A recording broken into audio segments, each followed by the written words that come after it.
மைதானா வெறும் வெள்ளை மாவுன்னு நினைக்கிறீங்களா? இதுக்கு பின்னாடி கொஞ்சம் அறிவியல், அப்புறம் சில புத்திசாலித்தனமான இயந்திரங்க இருக்கு. இது எல்லாமே கோதுமையில இருந்ததான் ஆரம்பிக்குது. ஆமா, அந்த பொன்னிற வகைகள்ல இருந்தா.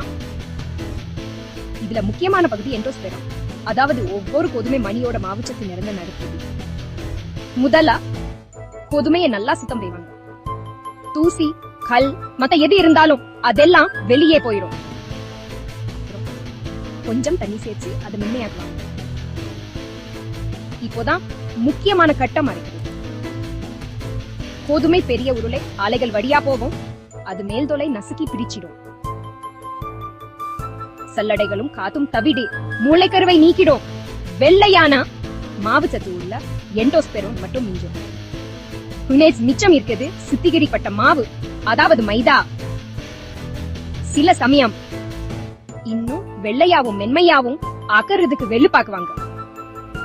இப்படித்தான் மைதா தயாராகுது கோதுமை வழியில இருந்து. உங்களுக்கு ஆச்சரியமா இருக்குல்ல? இது போல இன்னும் நிறைய உணவு தகவல்களுக்கு லைக் பண்ணுங்க, ஃபாலோ பண்ணுங்க. அடுத்ததா எந்த உணவை பத்தி அதிகமா பார்க்கலாம்.